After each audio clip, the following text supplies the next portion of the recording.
This is basically the shift, weight shift of going into any basic move like the box step. So this is all about being able to make a break whenever you're executing your footwork, going to the left, and that's a basic box step. So just remember this: if the weight shift is not balanced on either side, you won't be able to make the move. So bouncing to the left, the weight has to be balanced on both sides. And then you can execute any move, your pivot, your box step. And that's the premise of executing the box step.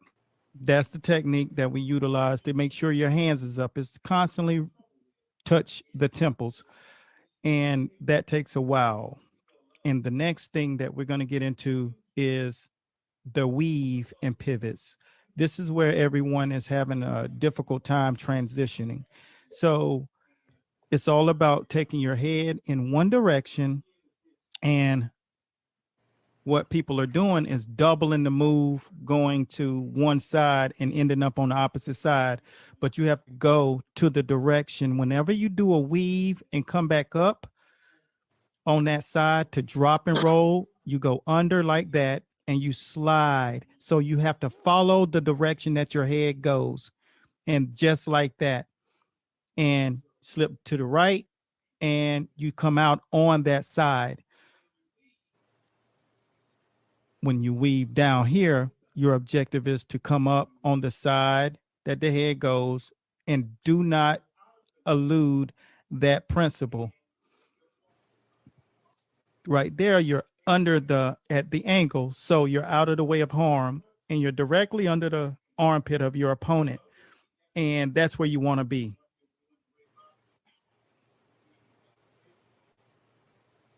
And this video, I'll send it to everyone so you can actually see it and hear it. Great. Keeping it simple, drop and roll, come out on the other side. See, that was a wrong demonstration right there. And that's what I was seeing a lot of people not sure what direction to go. And then they're just kind of doing this double move, which is wasting too much time instead of just being a nice, cold, clean move. And, but just with reps will come comfort. This is a basic pivot. Shift the weight to the ball of the foot so you can just make the move silky smooth and fluid. Beautiful.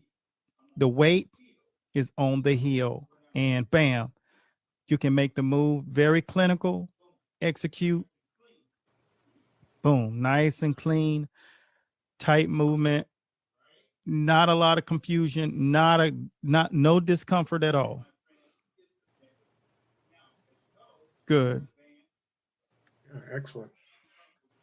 Yes. So that's a big that's a big thing that we're dealing with, having the clarity to make these moves and have an understanding, what am I doing and what is the principle, and having that is uber important. So it's nothing worse than being confused when you're boxing, because if you're boxing, you're going to get confused, and it's not till you become an old geezer like myself that the flaws stop, but in the muscle memory set in, and it takes so long.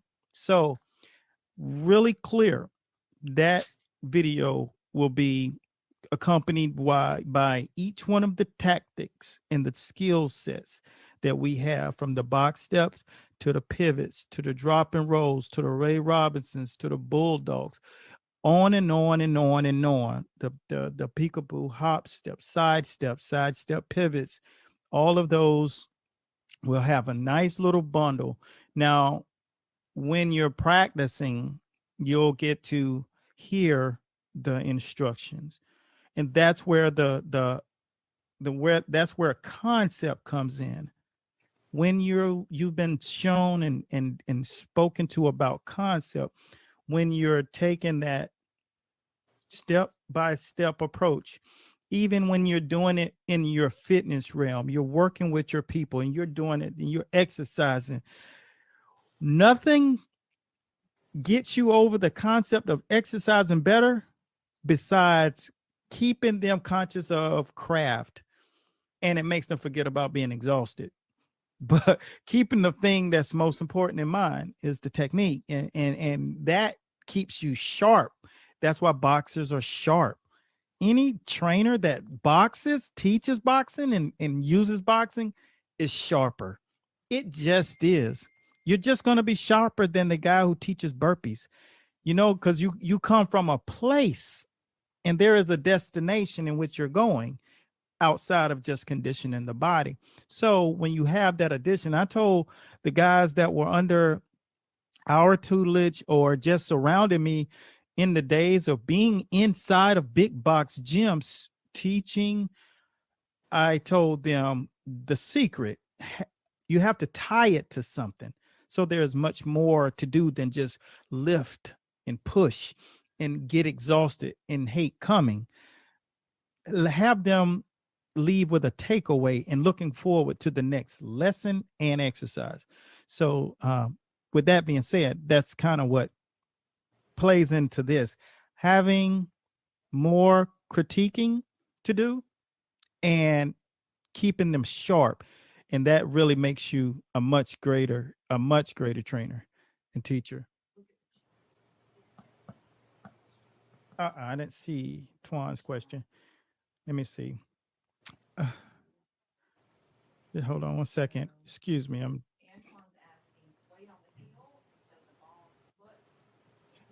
on the heel. Yes. When you do a pivot, you can, and let me explain. This is when you're walking down the opponent. When you're forward walking, if you're working backwards, your objective is to be on the back, of fighting off the back foot. So fighting off the back foot comes with an entirely different rule base. So that's why we have it in school format. So there won't be one size fits all. There's no one skill that stays the same. Not the jab, not the cross, not the uppercut, not the head movement. We have variations of every type of slip that's possible to human beings. And with that being said, with every different body type, there's going to be a different requirement for movement. Like, just say Haley might have a long torso. So her slip method has to be to protect her lower rib cage in boxing. So she'd have to learn how to slunch more over like Triple G. And then you might have someone with a shorter torso who does not have to do that much crouching, and they can have the winky right effect. They can be defended and they can work the jab differently, and their defensive prowess is different because they are more designed anatomically to be defensive. And that's why guys like Winky Wright was so great at defense, because his arms went to his hip bone. I mean, he could protect his whole body, and it was hard to even get a lick in on that guy. So great question, because you do need to ask to find out. And we do segments like It's Time to Box for that reason, particularly, and these calls like this to give clarity and that there's precision with and confidence in what you're doing. So that's just a great pearl to have when you're instructing. So my objective is to make sure that you're the greatest teachers and instructors that the planet has to offer. And I make sure that you're equipped with the right material to make that happen. Because, I mean, just wanting it is one thing, doing something about it is another. So questions are great. Go ahead. What's helping me whenever we do a clinic like this is, of course, to take notes, but also afterwards to try to write about what the clinic was about, or even make a video about it. That helps me tremendously get it under my skin. Yes. Every time. Mr. Zell, Ted. Yeah. This guy, this is the best student on the planet. I just want to introduce you to him. This is Coach Fleming Larson. He's out there in over there across the pond in Denmark, and his just attention to detail is insane. I'm so jealous of this dude. He just don't know it yet. I mean, his awareness and consciousness with material and absorbing and finding the method in which he learns best. So what he does is he documents, does video, and kind of like regurgitates what he just heard.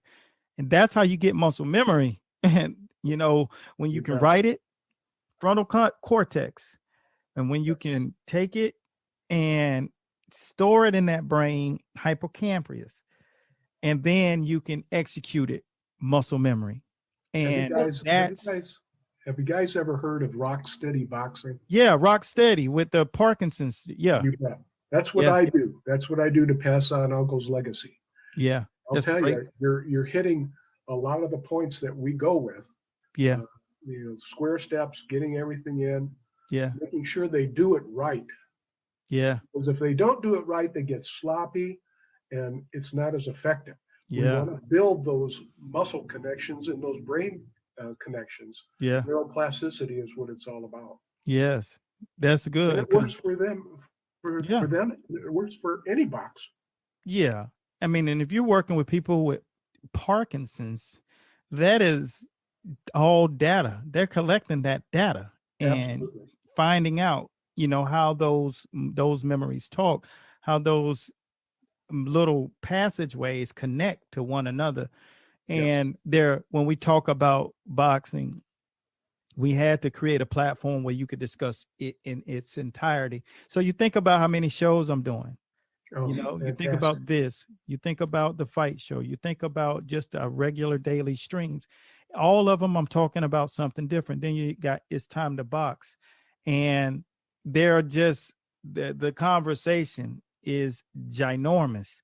So you can't take a short. If I'm going to do it, I gotta double down on it, so that those who are watching, I've been in all of you guys' position, just because I did have the privilege to be connected to boxing royalty and carry down torches. It still was the same amount of toughness, because you got nonstop questions. Yeah. Like you got a question about, am I right? Am I right? Absolutely. Okay. I just want to make sure I wasn't the only one, because sometimes I say I'm a little stupid at things, but I had questions. I mean, no matter how much was shown, how much amazing technique was shown, I still had questions about the most basic of thing. You know, I just felt stupid.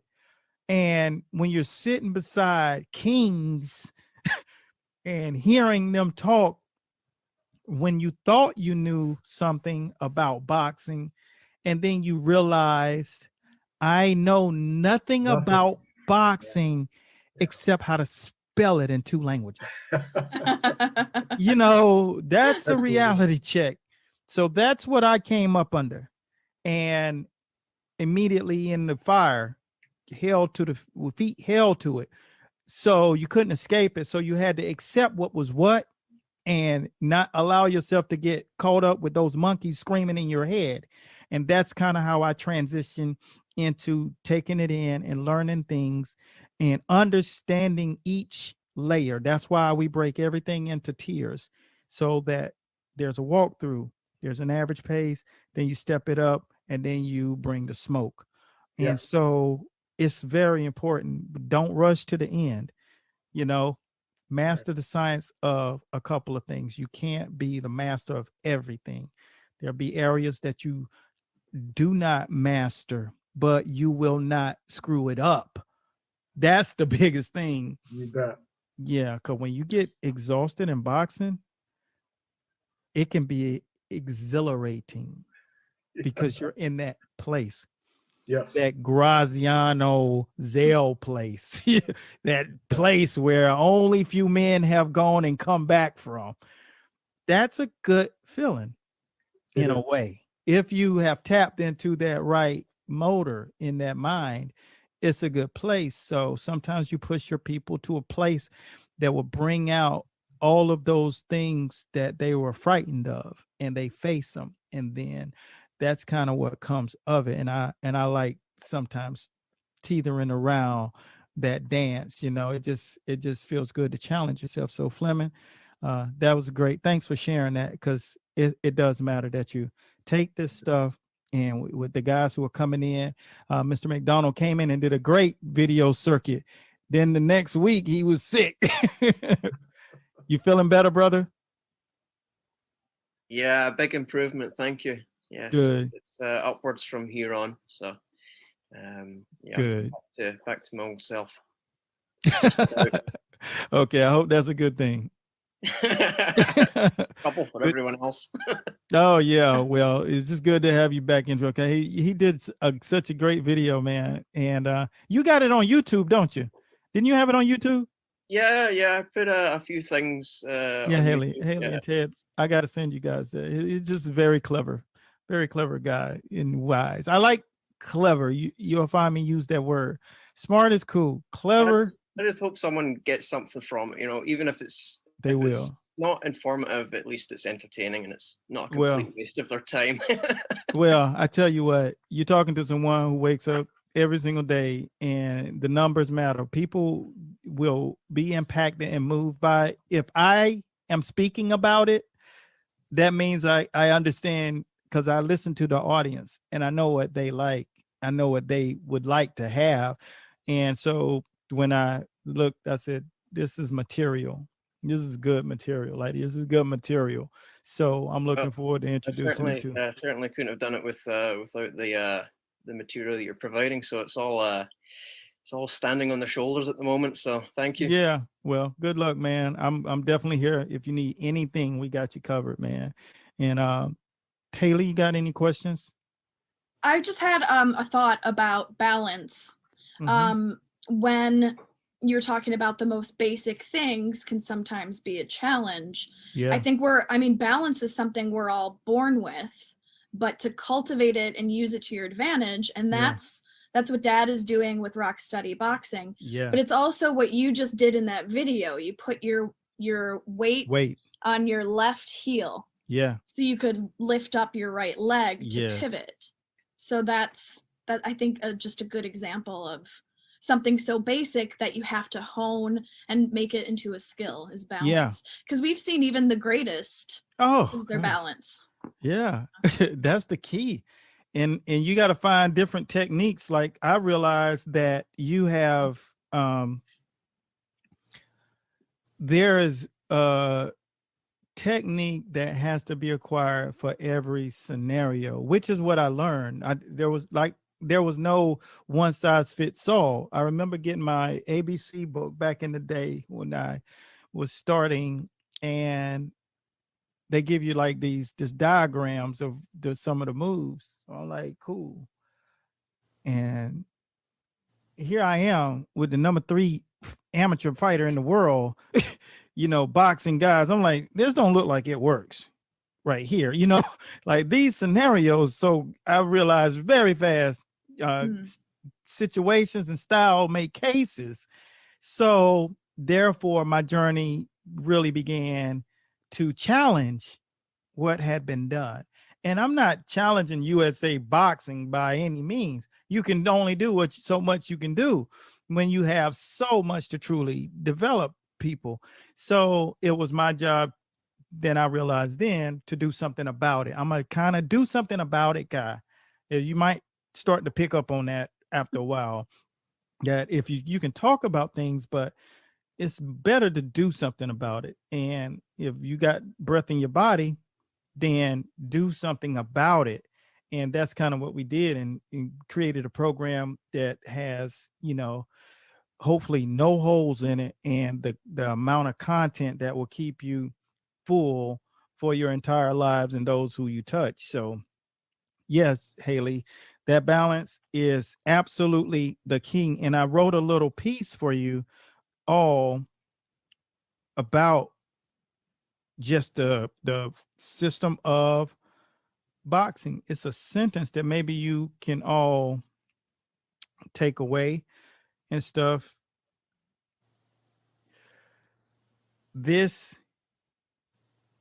I've been always challenged to shorten things up so that it makes sense, but I define boxing as this: timing and distance.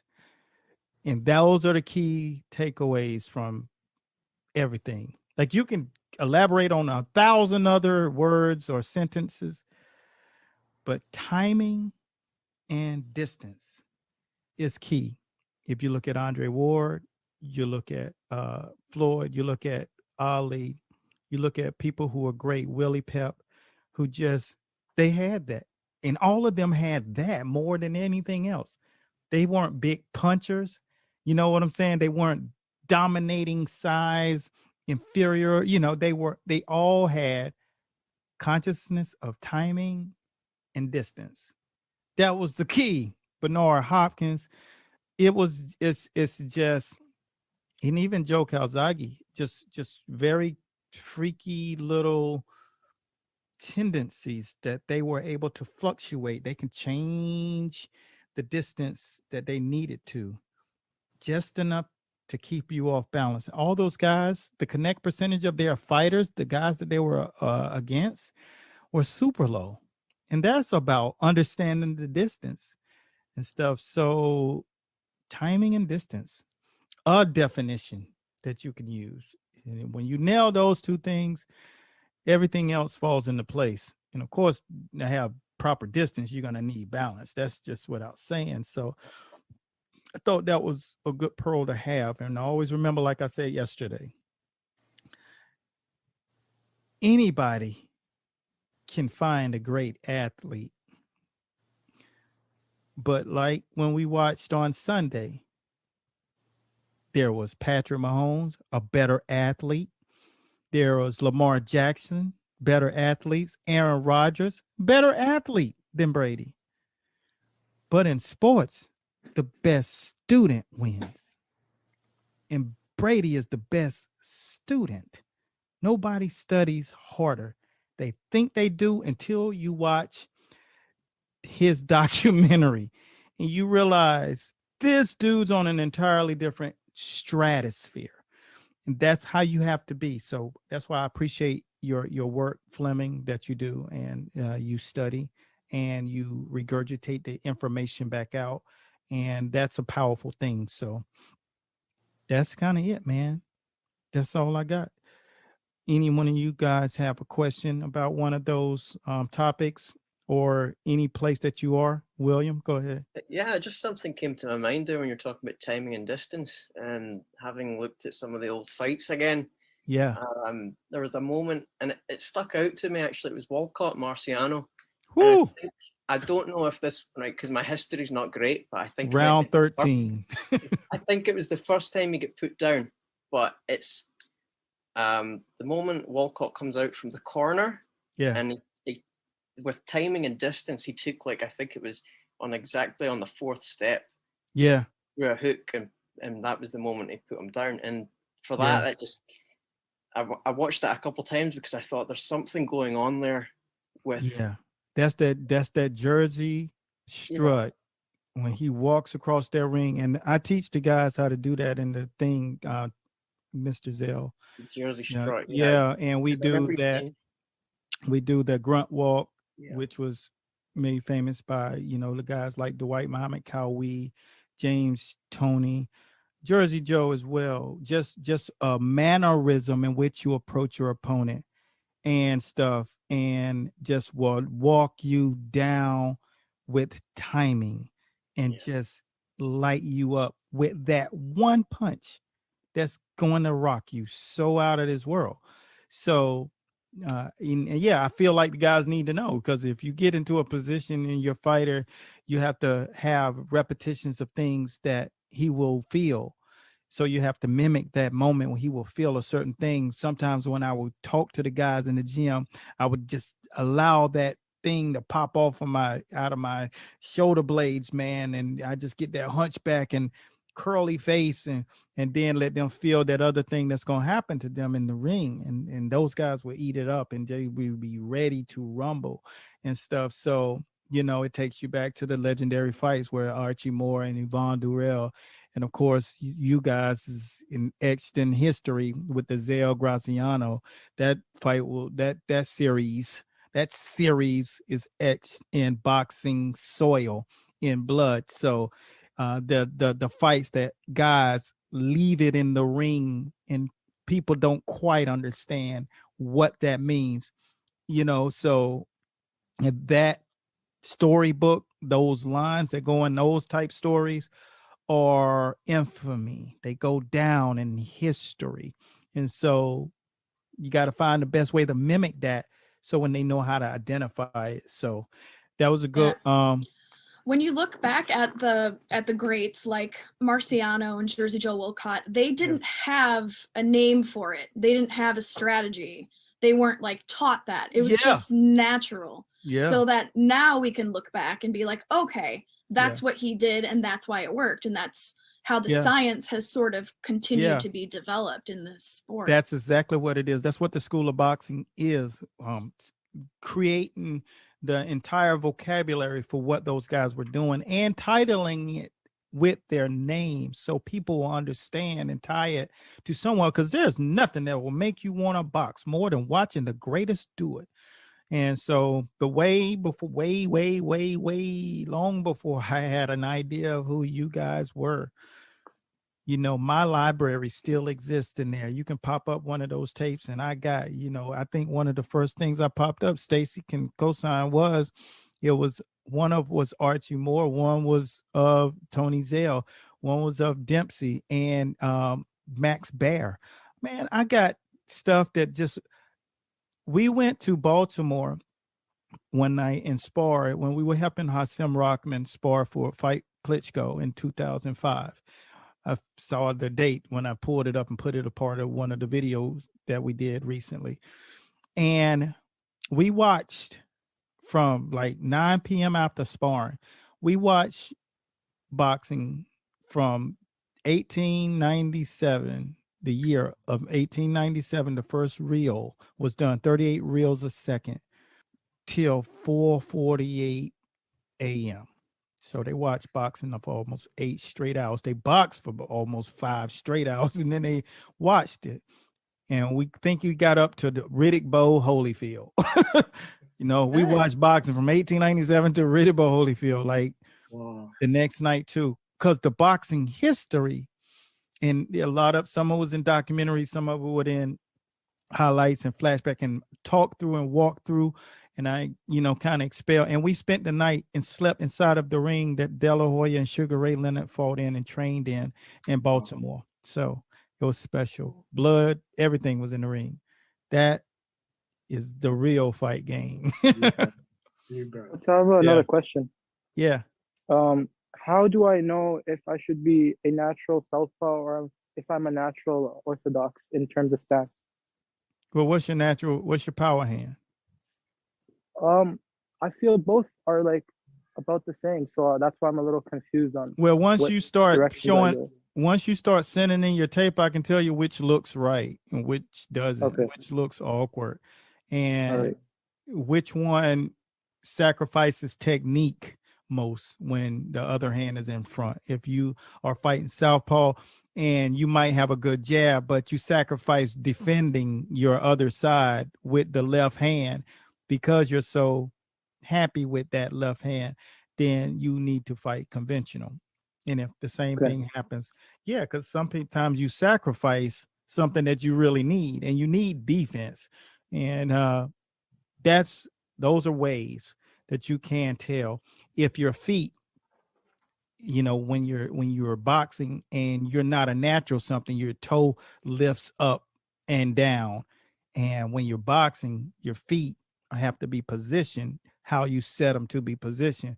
When they start doing what he called the Charlie dance in the stanky leg, your feet tell everything. So you can tell if a guy's a natural southpaw or not. And these are things that you learn from those ghosts, those professors, those guys who were born in the 30s and 40s.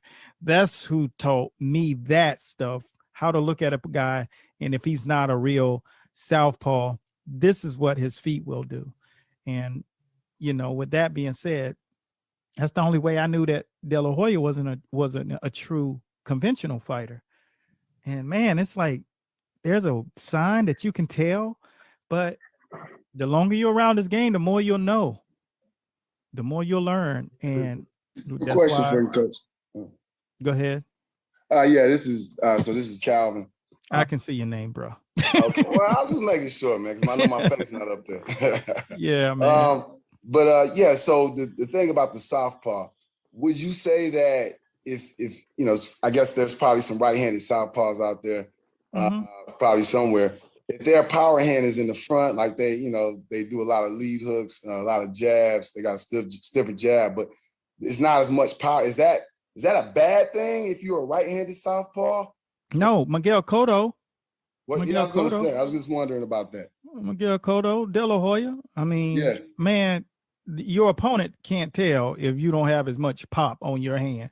When you box and you got the technique behind you and you really know how to hit somebody.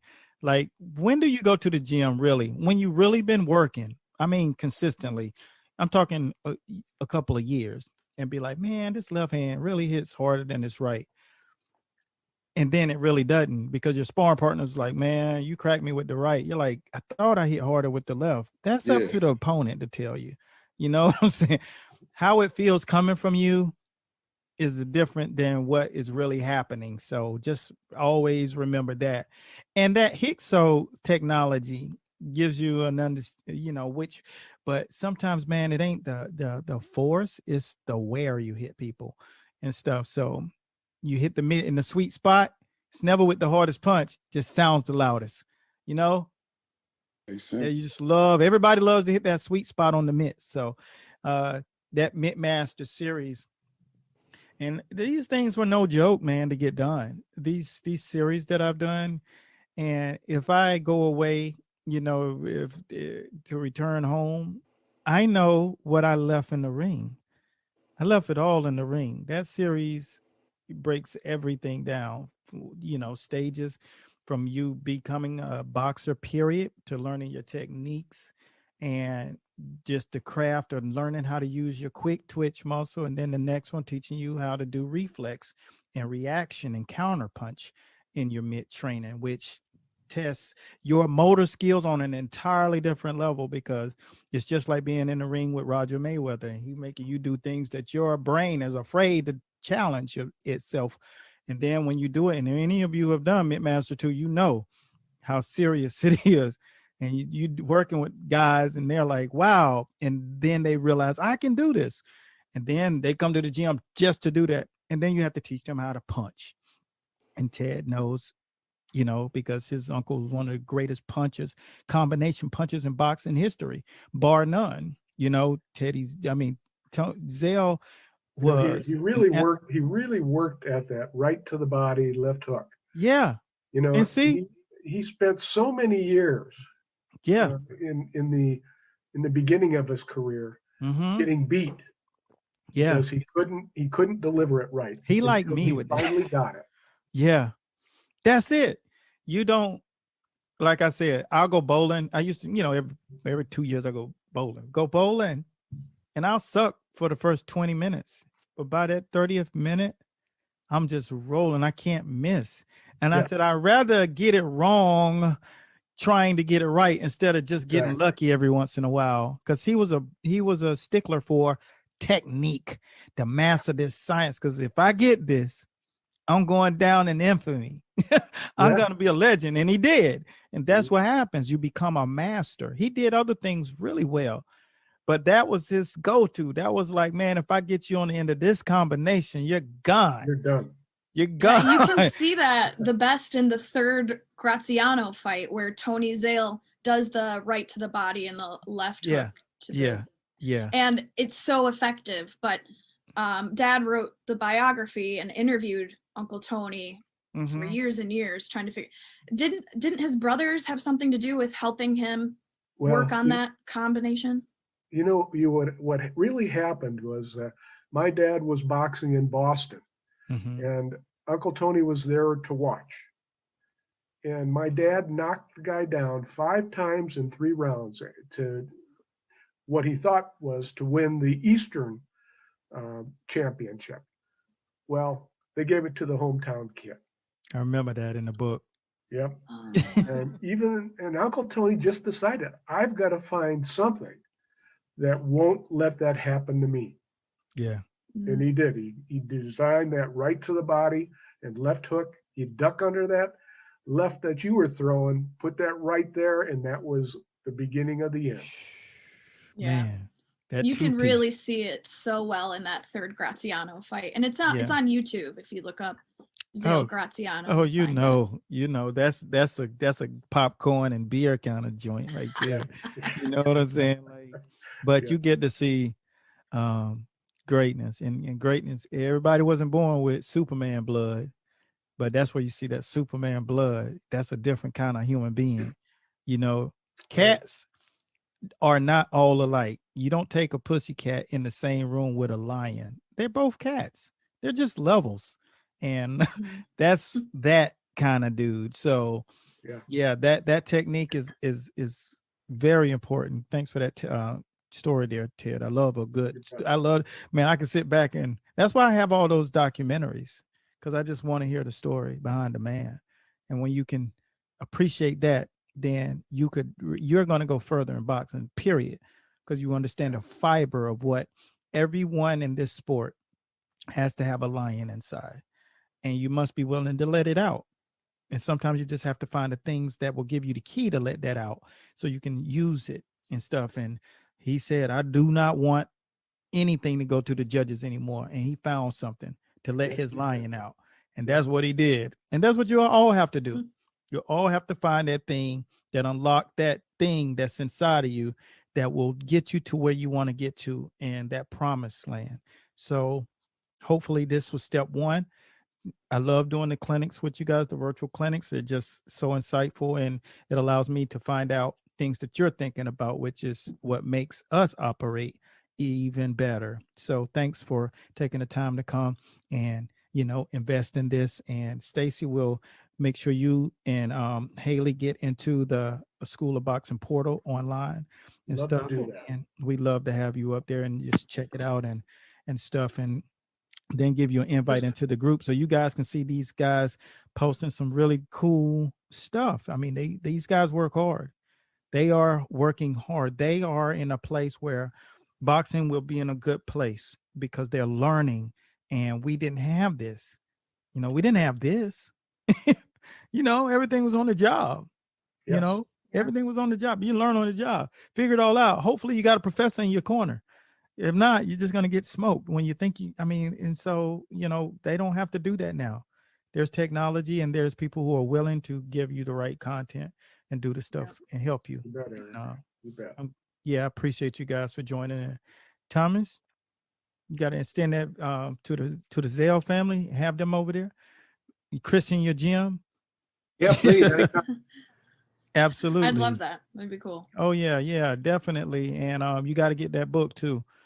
Whenever your birthday is, I'll get it for you for your birthday. But we will come together, guys, and we will make this move to try to. I'll lead in the process of getting this this thing resolved with the Spinks family and boxing. So thanks, Haley. Any information that you guys can give me on what Uncle Tony was doing to get this thing moving would be totally a blessing to use, and it'll help me and point me in the right direction to start. Yeah, you got to get a couple of congressmen in your corner. Yeah, I will. I know those politicians. Yeah, and I will. It's all about. Yeah, that's I guess that's why I've been positioned in this position. I guess that's why I'm comfortable doing it, because I don't mind doing that kind of thing. If it's going to change the complexity of the direction that we're going, I want our coaches to be better, but man, I want our sport to be better too. So I don't want these guys retiring and passing away, and their families are in distress. It's tough enough to know that your husband or wife is competing and, for their well-being, then to not be economically taken care of is tough. So we'll be on it, man. And thanks again, once again, guys. You guys are great.